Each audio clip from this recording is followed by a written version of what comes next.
जय हिंद दोस्तों, मैथ्स में आपका स्वागत है। हम लोगों ने परसेंटेज का प्रतिशत का फर्स्ट वीडियो पढ़ चुके हैं और उसमें मैंने आपको बेसिक उसकी क्लासें बता चुका हूँ, ठीक है ना। और हम लोग अब स्टार्ट करते हैं उसकी सेकंड क्लास, जो आपके लिए मेन रहेगी, है ना। यहाँ से जो सेकंड जो क्लास आपके लिए इतनी इंपॉर्टेंट क्लास है, इसमें सबसे ज़्यादा क्वेश्चन यदि परसेंटेज से कोई भी चैप्टर में क्वेश्चन पूछ जाते हैं तो यहाँ से सेकंड वीडियो से आपके पूरे क्वेश्चन लगभग लगभग मिल जाएंगे, छोटे मोटे एग्जाम, प्री लेवल के एग्जाम के, ठीक है ना। तो स्टार्ट कर रहा हूँ मैं आपको। अच्छा, जो बच्चे आज मुझसे पहली बार जुड़ रहे हैं वो वीडियो को सब्सक्राइब कर दीजिए और इसकी फर्स्ट वीडियो परसेंटेज की जो मैंने फर्स्ट वीडियो पढ़ाई है आपको थोड़ा बहुत देख लीजिए, इसमें आपको आगे की वीडियो में समझने में दिक्कत ना हो, ठीक है ना। स्टार्ट करते हैं हम लोग प्रतिशत भाग 2, ठीक है ना। परसेंटेज भाग 2 से चालू करते हैं हम लोग आज का। मैंने आपको पिछली क्लास में जो क्वेश्चन करवाए हुए थे वो क्वेश्चन को इस तरीके के थे। मैं आपसे एक क्वेश्चन रिपीट कर दे रहा हूँ कि जो क्वेश्चन पिछले में पढ़ चुके हैं वो क्वेश्चन आखिर में क्या थे। वहाँ पर जो क्वेश्चन पढ़ के आए हम लोग, नॉर्मल से क्वेश्चन हुआ करते थे। वहाँ पर आपके पास में कोई भी वैल्यू दिया करता था, जैसे उसने कहा 6 मतलब 6 है ना, वो क्वेश्चन देता है 672 का कितना परसेंट है, कितना प्रतिशत है वहां पर। तो मैंने आपको सिखाया था जिसके साथ का की से या फिर इंग्लिश मीडियम में ऑफ लगा हो, तो हमारे पास क्या, जिसके साथ का की से या ऑफ लगा हो उस वाले अक्षर को, उस वाले अंक को हम लोग कहाँ रख देंगे, नीचे रख देंगे 72। और जो सेकंड वैल्यू रहेगी वो कहाँ रहेगी, ऊपर। इंटू में क्या जाएगा हमारे पास, परसेंटेज। 6 कम 6 6 72, 12 ठीक है ना। और 1/12, 1/12 का मान बताया था मैंने आपको, कितना होता है सर। चलिए कोई बात नहीं, अभी मैं आपको डायरेक्ट सिखा दे रहा हूँ। आप इसको काटेंगे 3 से, तो चौके 12, 4 तिया 12, सॉरी है ना, 4 तिया 12, 4 25 100। मैंने आपको पुरानी वीडियो में बताया हुआ था, कभी भी अपने पास 100 यहाँ पर हो और आपको नीचे काटना हो तो हमेशा 4 से ही काटेंगे। तो 4 तिया 12, 4 25 100। क्या बचा हमारे पास, 1/3।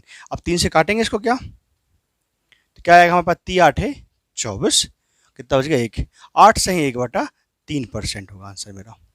बात समझ रहे हैं। जे मैंने आपको पिछली क्लास में समझा चुका हूँ। आज की क्लास स्टार्ट करते हैं हम लोग, जो मेन क्लास है आज से, ठीक है।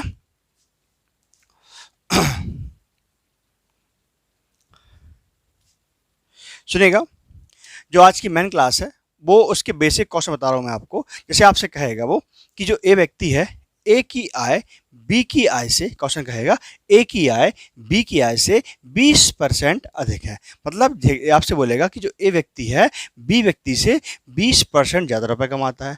और आप लोग ध्यान रखिए, कभी भी किसी भी व्यक्ति से तुलना होती है, कभी भी किसी व्यक्ति से कंपेयरिंग करेंगे तो जो कंपेरिजन वाला व्यक्ति रहेगा वो हमेशा कितना माना जाएगा, 100% माना जाएगा। और जो सेकंड वैल्यू यदि अधिक है तो अधिक कर देंगे, कम होगी तो कम कर देंगे। मैंने कहा ए की आय बी की आय से 20% अधिक है, तो मतलब बी कितना कमा रहा होगा, 100 कमा रहा होगा। जैसे आप किसी भी सब्जेक्ट को लिए पढ़ते हैं या आप पे मैथ्स बनती है, नहीं बनती है, यदि मान लो आप पे मैथ्स नहीं भी बनती है, आप पे कुछ भी बनता है, गुणा भाग बनता है, वो अपने आप में 100% मैथ्स के बराबर है। लेकिन जब तुलना करेंगे आपके दोस्त के साथ में तो उसमें तुलना होगा कितना अधिक आप उससे ज़्यादा अच्छे मैथ्स जानते हैं या कम मैथ्स जानते हैं। तुलना होगा तो 100 आप रहेंगे, 100 के बाद जो तुलना आपसे करेंगे। क्लियर। तुलना करने के लिए हमेशा 100 मानना पड़ेगा, ठीक है। परसेंटेज का सबसे मूल सिद्धांत है। अच्छा, 100% ये बोला, उसने बोला क्वेश्चन कि ए की आय बी की आय से 100% अधिक है, तो हमारे पास बी कितना कमा रहा होगा, 100%। ए कितना कमाएगा, 120% पैसा कमाएगा। अब क्वेश्चन आपसे बोलेगा कि बी की आय, अब क्वेश्चन क्या बोलेगा आपसे, बी की आय बी की आय ए की आय से कितने परसेंट कम है। तो आप बोलोगे सर जब ए बी से 20 अधिक है तो बी ए से 20 ही कम होगा। नहीं भाई साहब, क्यों, क्योंकि यहाँ पर हमारी तुलना जो हुई थी 100% से हुई थी। मैंने कहा था ए की आय बी की आय से 20% अधिक है, तो यहाँ पर 100 का 20 निकला था। लेकिन मैं बोल रहा हूँ आपसे कि अब बी की आय ए से कितना कम है, ठीक है ना। बी की आय ए से कितना परसेंट कम है, तो उसके लिए क्या करना पड़ेगा आपको, उसके लिए आपको यहाँ पर इन दोनों के बीच का अंतर देखना होगा। इन दोनों के बीच का अंतर कितना है, 20। अच्छा, तुलना किससे हो रही है, मैंने बोला था आपसे जिसकी तुलना होती है वो कहा जाता है नीचे। इसने क्वेश्चन बोला बी की आय ए से, तुलना किससे हो रही है, ए से। ए कहाँ जाएगा, नीचे जाएगा। 120 इंटू में क्या आएगा हमारे पास, 100। काट लीजिए, शून्य शून्य जाएगा, 2 एकम 2, 2 छिंग 12। मैंने आपको पढ़ा चुका हूँ पुरानी वीडियो में, 1/6 और यहाँ पर 100 लिखा हो, आपको काटिए मत इसको, ठीक है ना। 1/6 इंटू 100 लिखा, इसका मान होता है 16 सही 2/3% कम है। जो बी की आय है ए की आय से 16 सही 2/3% कैसी है, कम है। क्लियर, समझ में आ गई बात। ये बेसिक क्वेश्चन थे। अच्छा, इसको करने के लिए क्या आपका फंडा होता है, इसको करने के लिए आपके पास एक फार्मूला होता है, आप वो फार्मूला देख लीजिए। यहाँ पर परसेंटेज वैल्यू रखेंगे आप, जितने परसेंट की वैल्यू है। यहाँ पर यदि वृद्धि होगी तो प्लस कर देंगे, कमी होगी तो कम कर देंगे, और यहाँ पर भी x% का मान रख देंगे। इनटू में क्या जाएगा, हमारे पास 100 जाएगा।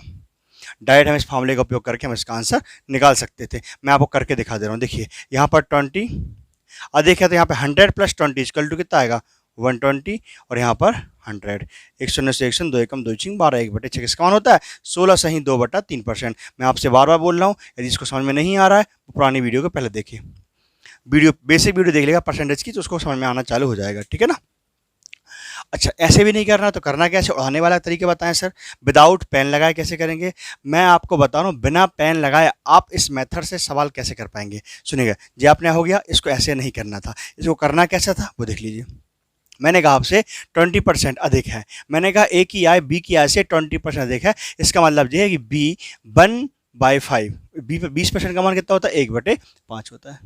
20% का मान जब 1/5 होता है तो इसमें बी कितना रुपए कमाता है, नीचे वाली वैल्यू, हमेशा आधार वैल्यू कौन कमा रहा है, बी कमा रहा है। बी कमा रहा है 5 रुपए, तो ए कितना कमा रहा होगा, 5 में 1 जोड़ दीजिए, कितना हो जाएगा हमारे पास 6। दोनों के बीच का डिफरेंस कितना है, 1, जिससे तुलना होती है वो कहाँ जाती है, नीचे वैल्यू 1/6। और आप जानते हैं 1/6 किसका मान होता है, 16 सही 2/3% का मान होता है। तो जो बी की आय है ए की आय से 16 सही 2/3% कम है। क्लियर। अच्छा, इसको बिना पेन से कैसे करेंगे, इसको बिना पेन से करने के लिए सर आपके माइंड में आपको पहले से जो मैंने वैल्यू पहली वीडियो में सिखा कर रखा, बेसिक वीडियो में, आपको याद होना चाहिए। मैंने आपको सिखाया 20% का मान कितना होता है, आपने कहा सर 1/5। 5 में ऊपर वाला मान जो वृद्धि होगी या कमी होगी, ऊपर वाला मान ही शो करेगा। यदि वृद्धि होती है तो हम 1 जोड़ देंगे, यदि कमी होती है तो 1 हम उसमें क्या कर देंगे, घटा देंगे। तो मैंने कहा 20% अधिक है, ए की आय बी की आय से 20% अधिक है, इसका मतलब 5 में 1 जोड़ा कितना आएगा हमारे पास, 6, मतलब 6 नीचे रहेगा। आपको बता चुका हूँ मैं आपको, कभी भी जब 6 नीचे हो ऊपर 1 हो, उसका मान क्या होता है, 16 सही 2/3 होता है। ये वाले मैंने आपको बेसिक क्लास में पढ़ा चुका हूँ, ठीक है ना। चलो एक क्वेश्चन और लेते हैं। ये फॉर्मूला आपको याद नहीं रहेगा, लेकिन जो मैंने आपको तरीके सिखाया विदाउट पेन लगाए आप उस तरीके से कर सकते हैं। अब मैं नेक्स्ट क्वेश्चन जो आपके सामने बोल रहा हूँ, वहां पे क्वेश्चन क्या है, मैं आपसे बोलता हूँ। एक आयत है, मान लीजिए एक क्वेश्चन दिया मैंने आपको, एक आयत है, एक आयत की लंबाई को, एक आयत की लंबाई को 10%, है ना, एक आयत की लंबाई को 10% बढ़ा दिया जाए। मैं आयत है जो रेक्टेंगल जिसकी बात कर रहा हूं मैं आपसे, रेक्टेंगल की लेंथ को 10% बढ़ा दूं, तो बोलता है क्वेश्चन इसकी ब्रेथ को, इसकी चौड़ाई को मैं कितना कम कर दूं, इसकी चौड़ाई को मैं कितना कम कर दूं जिससे कि इसका जो क्षेत्रफल रहेगा उस पर कोई प्रभाव ना पड़े। ध्यान रखिएगा भाई साहब, मैं आपके लिए बहुत ही फंडा बता रहा हूँ, पहले आप इसको सुन लीजिए, उसके बाद मैं कंडीशन बताऊंगा आपको। कभी भी आपके पास जब एक प्रकार का प्रश्न देता है और दूसरे प्रकार का प्रश्न पूछेगा तो आपको हमेशा इसी वाली मेथड का उपयोग करना पड़ेगा। लेकिन इसमें एक कंडीशन बात है कि आपके पास कभी भी आपके पास 3 क्वेश्चन रहे या फिर कौन कौन से क्वेश्चन रहे आपके पास में, एक आपके पास स्क्वायर का क्वेश्चन आता है तो ये वाली मेथड वहाँ पर फॉलो नहीं करेगी। आपके पास एक वृत्त का क्वेश्चन आता है, सर्कल क्वेश्चन आता है, तो भी वाली मेथड वहाँ पर फॉलो नहीं करेगी। और वहाँ पर यदि घन का क्यूब है ना, घन का क्वेश्चन आता है तब भी ये मेथड फॉलो वहां पर नहीं करेगी। 3 चीजों को छोड़ने के बाद हमारे पास कोई भी क्वेश्चन आता है, मतलब एक प्रकार का प्रश्न देकर दूसरे प्रकार का प्रश्न पूछता है, हम लोग डायरेक्ट इसी प्रकार की जो मेथड रहेगी, हमेशा क्वेश्चन की लैंग्वेज चाहे कुछ भी क्यों ना हो, क्वेश्चन की लैंग्वेज चाहे कुछ भी क्यों ना हो, हम लोग इस प्रकार से परफॉर्मेंस करेंगे, ठीक है ना। लेकिन इन तीनों के लिए हमारी ये वाली मेथड क्या रहेगी, फेल रहेगी। इसके लिए कौन सी मेथड रहेगी उसको मैं टाइप नंबर 2 बताऊंगा, ठीक है ना। आज मेरा टाइप नंबर 1 चल रहा है, इसका आज की वीडियो का टाइप नंबर 1 चल रहा है, और टाइप नंबर 2 आज भी देखता हूँ कितना हो पाता है, चलेगा ना। चलिए, मैंने आपको बेसिक बताया कि मैंने कहा आपसे कि एक रेक्टेंगल की लेंथ को यदि 10%, मैंने कहा यदि रेक्टेंगल की लेंथ को मैंने 10% इंक्रीज कर दिया तो पूछ रहा हूँ मैं आपको ब्रेथ को कितना परसेंट डिक्रीज कर दूँ जिससे कि उसके जो एरिया है उस पर कोई प्रभाव ना पड़े। जो एरिया है पहले भी यदि 100% रहा होगा तो आज भी एरिया कितना रहेगा, 100% ही रहेगा। करते हैं इसको, चलेगा। मैंने आपसे कहा सिंपल सा फंडा है, 10% की वैल्यू है, 10% की वैल्यू के लिए आप क्या करेंगे, यहाँ पर 10% का मान होता है 1/10। जब 10% का मान 1/10 होता है तो आपको पता है 10 में क्या हुआ, वृद्धि हुई, लेंथ में क्या हुई, वृद्धि हो गई। मैंने लंबाई कितना बढ़ा, मतलब लंबाई कितना कर दिया मैंने, 10% बढ़ा दिया। मतलब आपको पता है यहाँ पर पहले और बात की बात करता हूँ, है ना। पहले उसकी लेंथ सॉरी, पहले यहाँ करता हूँ, सॉरी उल्टा लिख दिया मैं, है ना। पहले यहाँ लिखता हूँ और यहाँ पर बाद लिखता हूँ। पहले उसकी लेंथ कितनी रही होगी, 10 रही होगी। बाद में 1 की वृद्धि, मतलब यहाँ पे लेंथ कितनी हो गई, 11 हो गई। डिफरेंट कितने का, यहाँ पर 1 का। वैल्यू तुलना किससे करना है, मैंने तुलना करना है बाद वाली वैल्यू से। क्वेश्चन है कि इसकी चौड़ाई को कितना कम कर दिया जाए। इसकी चौड़ाई मतलब जी वाला क्वेश्चन है ना, इसकी चौड़ाई कितना कम कर दें, 11 से कम करेंगे। इसकी चौड़ाई कितना कम कर दिया जाए कि इसके क्षेत्रफल पर कोई प्रभाव ना पड़े। तो यहाँ पर हमारे पास तुलना कैसे हो रही, 11 से हो रही। 11 इंटू में 100 रहेगा। और आप जानते हैं 1/11 जहाँ पर होता है उसका मान क्या होता है, 9 सही 1/11%। ठीक है ना। हम उसकी चौड़ाई को 9 सही 1/11% कम कर देंगे तो उसके जो आयत है, जो रेक्टेंगल है, उसके क्षेत्रफल पर कोई प्रभाव नहीं पड़ेगा। मैं आपको बोल रहा हूँ लैंग्वेज चाहे कुछ भी हो, आपकी लैंग्वेज कुछ भी हो सकती है, लेकिन आपको करना इसी तरीके से क्वेश्चन रहेगा। ठीक है ना। मेरा क्वेश्चन कुछ हो सकता है, मैं आपसे बोल सकता हूँ कि एक व्यक्ति ए बी से 25% अधिक तेज दौड़ सकता है। तो बताइए बी ए से कितने % कम तेज दौड़ेगा। देखिएगा, इसको मैं बिना पेन लगा करूँ, मैंने कहा लेंथ बढ़ रही है कितना, 10%। 10% का मान होता है 1/10। जैसे ही आपके पास क्वेश्चन में स्क्रीन में, आपके कंप्यूटर स्क्रीन में 10%, तो आपके तुरंत आपके दिमाग में आना चाहिए 10% इक्वल टू 1/10%। इंक्रीज हो रहा है डिक्रीज हो रहा है, इंक्रीज हो रहा है तो अपन क्या करेंगे, 10 में 1 जोड़ देंगे तो जाएगा 11। 11 किसका मान होता है, 9 से ही 11% का मान होता है, डायरेक्ट बन जाएगा। यदि मैंने क्वेश्चन कहा कि एक लेंथ, मैंने आपसे कहा कि ए की दौड़ने की स्पीड है बी की दौड़ने की स्पीड से 25%, 25% कैसी है, अधिक है। अभी मैं अधिक वाले क्वेश्चन ले रहा हूँ, ठीक है ना। अधिक है मतलब ए बी से 25% अधिक दौड़ सकता है, ए बी से 25% अधिक तेज दौड़ सकता है। तो बताइए बी ए से कितने % कम तेज दौड़ेगा। तो सिंपल सी बात है, 25% का जो मान होता है वो हमारे दिमाग में आना चाहिए 1/4 होता है। 1/4 होता है और 1/4 में हम क्या करेंगे, 1 जोड़ेंगे, कितना आएगा, 5। मतलब मेरे पास वृद्धि हो रही तो मैं 1/5 करूंगा। 1/5 किसका मान होता है, 20%। तो मतलब बी की जो दौड़ है, बी जो है ए से 20% कम तेज दौड़ता है। बेसिकली कुछ भी क्वेश्चन दे दिया मैंने आपको, जैसे मैंने आपसे कहा कुछ भी क्वेश्चन हो, ठीक है ना। मैंने आपसे कहा कि चलिएगा मैं आपको क्वेश्चन करवाते जा रहा हूँ जिसमें आपको मजा भी आता रहा, है ना। ऐसे में आपको समझ में नहीं आएगा बहुत सारे बच्चों को। मैंने आपसे कहा एक क्वेश्चन लिखिएगा, एक क्वेश्चन मैं बोल रहा हूँ, लिखो इसको। दूध के मूल्य में, मिल्क के मूल्य में, ठीक है, दूध के मूल्य में 33.1/3% की वृद्धि हो जाती है। दूध के मूल्य में 33.1/3% की वृद्धि हो जाती है। तो एक गृहिणी हाउसवाइफ, एक गृहिणी उसकी खपत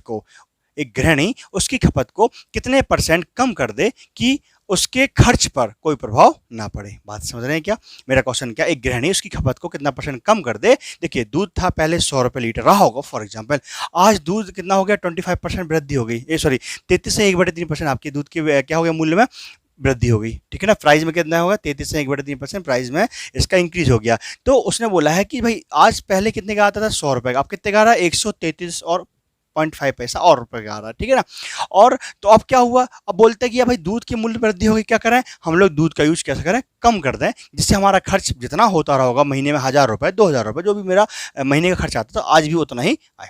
ठीक है ना। मैंने आपसे कहा पहला % दे रहा हूं मैं, सिर्फ 1% दे रहा हूं आपको। मेरा क्वेश्चन क्या है, 33.1/3%। और आप जानते हैं 33.1/3% का मान कितना होता है, 1/3। अब मैंने कहा आपसे दूध के मूल्य में 33.1/3% की वृद्धि हो जाती है। Clear sir. मैंने बोला आपको खर्च को कितना कम कर दूं, जिससे कि उसके खपत को कितना कम कर दूं सर, इसकी खपत को कितना कम कर दूं जिससे खर्च पर कोई प्रभाव ना पड़े। ठीक है ना। मेरे पास देखो क्या होता है, price into expenditure equal to नहीं कंज्यूम, है ना, कंज्यूम कर रहे हैं अपन इसको ना, consume, price into consume equal to क्या होता है, एक्सपेंडिचर आता है। ठीक है सर जी। तो मैंने कहा आपसे मेरे पास प्राइस पर क्या हो गया, 33.1/3% की वृद्धि होगी। तो मैंने उसको जो कंज्यूम करने की क्षमता है मेरी कितनी कम कर दूं जिससे मेरा एक्सपेंडिचर जो पहले था आज भी उतना ही रहे। सुनिएगा सर, 33.1/3% मान कितना होता है, 1/3। 1/3 होता है, आप जानते हैं 3 में 1 जोड़े कितना आएगा 4, क्योंकि वृद्धि हो रही है। 3 में जोड़े कितना आएगा 4, तो 4 कहाँ रहेगा हमारे पास नीचे, और 4 नीचे, ऊपर कौन रहेगा 1 रहेगा। आप जानते हैं कि डिफरेंट यहाँ पे कितने का डिफरेंट, ऊपर का मान देख लो, सीधी सीधी बात है, ऊपर का मान कितना 1 है, यहाँ पे कितना है 4। 1/4 इसका मान होता है 25%। मतलब मैं उसकी खपत को, मैं उसके कंज्यूमर को, मैं जो कंज्यूम करता हूँ उसको, मैं उसकी खपत को 25% क्या करूंगा, कम करूंगा, जिससे मेरी जो खर्च है वो जितने का उतना ही रहेगा। पहले भी मैं 1000 रुपये खर्च करता दूध में महीने में, तो आज भी मैं 1000 रुपये ही खर्च करूंगा। बात समझ रहे हैं क्या? ठीक है ना। अच्छा, इसको करके दिखाता हूँ कैसे करना है इसको आखिर बच्चों को। देखिएगा, मैं बात करता हूँ पहले और बाद की बात करता हूँ। पहले यहाँ पर उसका खर्च कितना था 3 रुपए, अब कितना हो गया 1 रुपया बढ़ गया, मतलब कितना रुपये हो गया 4। तुलना करने के लिए डिफरेंट कितने का 1 का, बाद वाली वैल्यू इसका करेंगे नीचे रखेंगे, इंटू में क्या लगाएंगे 100। अब 4 से 25 काटिएगा, 1/4 को क्या ले सकते हैं हम लोग 25%, मतलब उसकी खपत को 25% कम कर दे देंगे, तो हमारे पास खर्च में कोई प्रभाव नहीं पड़ेगा। पहले जितना खर्च था उतना खर्च आता रहेगा। ठीक है, इस प्रकार के कोई भी क्वेश्चन हो गया आप अपने हिसाब से कर सकते हैं। टाइप नंबर मेरा यहाँ पे 2 हो गया। ठीक, टाइप नंबर 1 हो गया, अब मैं टाइप नंबर 2 पढ़ा दूंगा आपको। ठीक, तो इसमें जितने भी प्रकार के क्वेश्चन हो, कुछ भी क्वेश्चन दे दे आपको, ठीक है ना, लेकिन यहाँ ध्यान रखना वृत्त के, वर्ग के, मतलब सर्कल के, स्क्वायर के जितने भी क्वेश्चन आएंगे और क्यूब के, ठीक है ना, जितने भी क्वेश्चन आएंगे वहाँ पर इस वाले फॉर्मूले से नहीं करना, इस टाइप की मेथड से इन क्वेश्चनों को बस छोड़ देना। यहाँ पर इनकी बंदेज है, ठीक है ना, इनको बस अब बाद में यहाँ पर रखा जाता है। क्यों रखा जाता है उसके बारे में डिस्कस करूंगा अब टाइप नंबर 2 में। ठीक, एक क्वेश्चन और दे रहा हूं मैं आपको। अभी मैंने वृद्धि वाले करवा दी, अब मैं एक आध दो क्वेश्चन कमी वाले करवा दे रहा हूँ। सुनेगा, मेरे एक क्वेश्चन नेक्स्ट है, मान लीजिए, लिख लिया आप लोग। चावल के मूल्य में 11.1/9%, चावल के मूल्य में 11.1/9% की कमी हो जाती है इस बार, ठीक है ना। चावल के मूल्य में, राइस के मूल्य में 11.1/9% की क्या हो जाती है कमी। मेरे पास क्वेश्चन है 11.1/9% की क्या हो जाती है, कमी हो जाती है। तो एक गृहिणी, एक हाउस वाइफ अपनी खपत को इस बार क्या करेगा, बढ़ाएगी, ठीक है ना। अपनी खपत को कितना % बढ़ा दे, जिसकी उसका खर्च पहले जितना था आज भी उतने रहे, ठीक है ना। एक हाउस वाइफ अपने खर्च को कितना % बढ़ा दे, जिससे अपनी खपत को कितना % बढ़ा दे, जिससे उसके खर्च पर कोई प्रभाव ना पड़े। ठीक है, चलिए 11.1/9% बिल भी कितना आता है आंसर हमारे पास 1/9। जानते हैं, हम लिखते हैं पहले और लिखते हैं बाद में। पहले वह 9 रुपए का रेट रहा होगा, अब कितना रुपए कम हो गया भाई साहब, 1 रुपए कम, क्योंकि इस बार क्या हो रही, कमी हो रही है। पहले रेट कितना था 9 रुपए, अब रेट कितना हो गया 1 रुपए कम, मतलब रेट कितना हो गया 8 रुपए रेट हो गया। दोनों के बीच डिफरेंस कितना है 1 है, नीचे कौन जाएगा बाद वाली वैल्यू, इंटू में क्या आएगा 100। 1/8 किसका मान होता है, याद करो 12.5%। करके दिखाऊं क्या, 1/8, 4 एकम 4, 4 दूनी 8, 4 25 100, 25/2, 25/2 मतलब 25 का कितना 12.5%। आप लोग याद कर लीजिए, 1/8 किसका मान होता है 12.5%। मतलब मैं उसकी खपत को क्या करूंगा 12.5% बढ़ाऊंगा, जिससे उसके खर्च पर कोई प्रभाव नहीं पड़ेगा।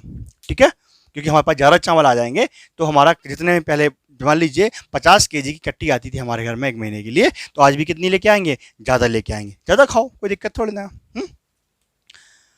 समझ में आई बात। यदि कमी करने की बात करें, रिड्यूस करने की बात करें उसके बारे में, तो हम लोग कम कर देंगे। एक क्वेश्चन और लेता हूँ फटाक से जल्दी से, बस खत्म। इस टाइप के क्वेश्चन जितने भी थे सब खत्म। एक प्रकार का प्रश्न दिया हो और दूसरे प्रकार का प्रश्न पूछ रहा हो, आप इसी प्रकार से क्वेश्चन को फॉलो करेंगे, ठीक है ना। चलिएगा, एक क्वेश्चन मैं दे रहा हूं आपको। एक क्वेश्चन क्या है, एक क्वेश्चन देगा आपसे कि एक संख्या को, है ना, एक क्वेश्चन देगा आपको एक संख्या को, मान लीजिए कुछ भी ले लीजिए जो आपको वैल्यू पता है, ठीक है ना। मैं लेता हूं एक संख्या को 16.2/3% कम कर दिया जाए। एक संख्या को 16.2/3% कम कर दिया जाए। एक संख्या को 16.2/3% क्या कर दिया जाए, कम कर दिया जाए। एक संख्या को 16.2/3% कम कर दिया जाए। अब उस संख्या को कितना बढ़ा दिया जाए, अब उस संख्या को कितना % बढ़ा दिया जाए कि पुरानी वाली संख्या प्राप्त हो जाए। क्वेश्चन ये था कि एक संख्या को पहले 16.2/3% कैसे कर देते हैं, कम कर देते हैं। अब क्वेश्चन बोलता है एक संख्या को 16.2/3% कम कर दिया जाता है, अब उस संख्या में कितना जोड़ दिया जाए, अब उस संख्या में कितना जोड़ दिया जाए कि पुरानी वाली संख्या प्राप्त हो जाए। ठीक है ना सर, कम कर रहे हैं। 16.2/3% का मान होता है 1/6। देखो ना यहाँ से 1/6 प्राप्त होता है। करके देख लीजिए पुरानी वीडियो देख के। 1/6 क्या करना है, पहले और बाद। पहले संख्या कितनी होगी 6, अब कितनी हो गई, कमी हो गई एक की संख्या हो गई 5, 5 हो गई सर, एक का डिफरेंट है, 5 कहाँ जाएगा नीचे, और 1/5 इंटू में क्या रहेगा 100, कितने 1/5 इंटू में 100 कितना मान आएगा इसका 20%। कर पाएंगे क्या, कितना इजी क्वेश्चन था, ठीक है ना। इसमें जो मैं जो बोल रहा हूँ आपसे कि इसमें जितने भी प्रकार के क्वेश्चन होंगे आप सब प्रकार के क्वेश्चन कर पाएंगे, अब बिल्कुल दिक्कत नहीं, विदाउट पेन लगाए, बिना पेन लगाए आप परसेंटेज को सॉल्व कर पाएंगे। कैसे, मैंने आपसे कोई भी वैल्यू देता हूँ मैं आपको, मान लीजिए आप मुखागर कीजिए, आप क्वेश्चन करना बंद कर देते हैं, ठीक है ना, मैं आपसे मुखागर क्वेश्चन करवा रहा हूँ मैं आपसे क्वेश्चन पढ़ता हूँ, मैंने क्वेश्चन कहा कि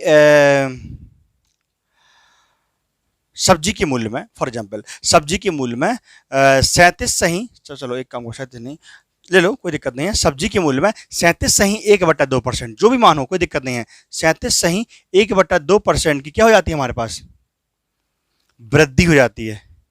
तो एक गृहिणी अपनी खर्च को, अपने खपत को कितना परसेंट कम कर दे कि उसके खपत पर कोई प्रभाव पड़े, उसकी खपत को कितना परसेंट कम कर दे कि उसके खर्च पर कोई प्रभाव ना पड़े। 37 सही 1/2% का मान कितना होता है 3/8। पहली वीडियो देखिए भाई साहब, बार बार बोल रहा हूं मैं, क्लियर, क्या हो गई है, बढ़ गई है, बढ़ गई मतलब 8 में कितना वृद्धि हो गई है 3 की, मतलब नीचे का मान कितना आएगा 11, ऊपर कौन रहेगा 3, समझ रहे ना। 37 से 1/2 का मतलब ये होता है, चलो मैं करता हूँ इसको ना, एक शब्द आप लोग क्वेश्चन को ज़्यादा सी लिख लिएगा, है ना, आप लोग इस क्वेश्चन को लिख लेना पहले और बाद। मैं रिपीट अगेन कर रहा हूँ, मैं बोल रहा हूँ आपको, सब्जी के मूल्य में 37 से 1/2% की वृद्धि हो जाती है, जिससे एक गृहिणी, एक हाउस वाइफ अपनी खपत को कितना परसेंट कम कर दे जिससे उसके खर्च पर कोई प्रभाव ना पड़े। सर 37 से 1/2 का मान कितना होता है 3/8 होता है, मतलब पहले पहले उसकी खपत कितनी थी 8 थी, अब कितने हो गए 8 और 3 11 हो गई, बीच का डिफरेंस कितने का भाई साहब 3 का, नीचे कौन सी वैल्यू आएगी 11, इंटू में क्या जाएगा हमारे पास 100। अब इसको करिएगा 300 करना पड़ेगा और बटे 11 करना पड़ेगा, आपका आपकी मेथड क्या है 300 को बटे 11 करना पड़ेगा। मैं एक शॉर्ट ट्रिक दे रहा हूँ आपको, सुनिएगा, मैं यदि 3 को बाहर निकाल देता हूँ तो मेरे पास यहाँ पर क्या मान मिलता है 1/11 कोष्टक में, है ना, 1/11 इंटू 100 बचता है, लिख सकते हैं ऐसे, 1/11 किसका मान होता है मेरे पास, 1/11 किसका मान होता है सर, 1/11 मान है मेरे पास, वो होता है मेरे पास 9 सही 1/11% का मान होता है ना, 9 से 1/11 का मान होता है, 9 से 1/11% का मान होता है। अच्छा, जब मैं 3 गुणा करूंगा तो इसमें भी करना पड़ेगा और अंदर भी करना पड़ेगा, तो 9 कितना आएगा 27 और 3 एकम 3/11%, जो कि मेरा राइट आंसर है। मतलब मुझे अपनी खपत को 27 सही 3/11% कैसे करना पड़ेगा, कम करना पड़ेगा, जिससे मेरा खर्च पे कोई वृद्धि ना हो, ठीक है। अच्छा, आप लोग इसको 300/11 करेंगे तो भी आंसर ये आएगा, तो करके दिखाता हूं मैं आपको, है ना। आप लोग इस तरीके से करेंगे 300/11, 11 का दूनी पढ़ेंगे, 11 एकम 11, आप लोग कर लीजिएगा, है ना, 11 एकम 11, 11 दूनी 22, कितना हो जाएगा मेरे पास 8, 11 7 77, कितना हो जाएगा 3 सही 1/11। आपका आंसर भी नहीं आया, मेरा आंसर भी नहीं आया, लेकिन मैंने आपको डायरेक्ट करना सिखा दिया, कभी भी बड़ी बड़ी वैल्यू हो परसेंटेज की आप अपनी पुरानी मेथड का यूज करेंगे, ठीक है ना, बन जाएंगे। मैं टाइप नंबर 2 चालू कर रहा हूँ, ठीक है ना, बहुत ही इंपॉर्टेंट वीडियो थी, थोड़ा शुरुआत में आपको समझ में नहीं आया होगा क्योंकि आपको पहली वीडियो देखना अनिवार्य है उसके लिए, है ना। तो आज इतने रहने देते हैं, आज के लिए काफ़ी है। तो पढ़ लीजिए कॉन्सेप्ट, पढ़ लीजिए कॉन्सेप्ट, दिक्कत कर रहे हो तो मुझे कमेंट कर दीजिए, मैं आपके लिए और मेहनत कर दूंगा, ठीक है ना। Thank you.